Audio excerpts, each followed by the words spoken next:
राम राम जी दोस्तों, कैसे हैं आप लोग। उम्मीद है मस्त होंगे, भले चंगे होंगे। दोस्तों आज मैं आप लोगों को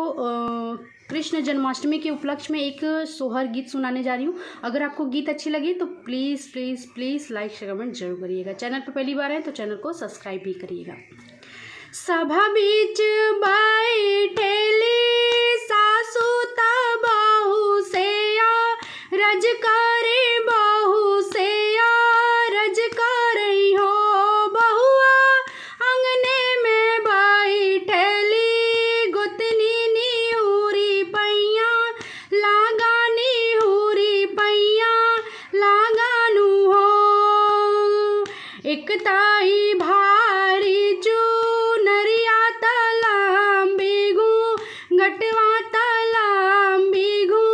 गटवाई हो सासू तीसरे के गोदी में लालनवा कैसे के पैया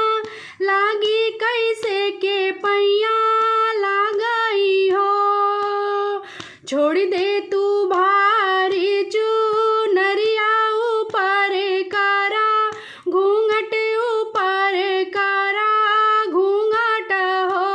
बहुआ ललने ओहारा पलंगिया निहुरी पैया लागानी हुरी पैया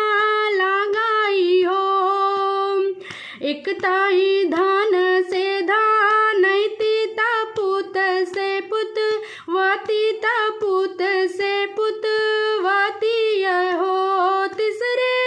हारी के हम हई प्यारी नहीं पौआ लागब नहीं पौआ लागब हो हमरे ही धन से धान तीता पुत से पुत वाती ता पुत से पुत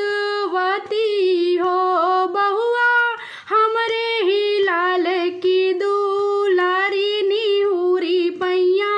लागानी हुरी पैया लगाई हो सभा बीच बैठेली सासू में बहू से रज करई बहू से रज करई हो बहु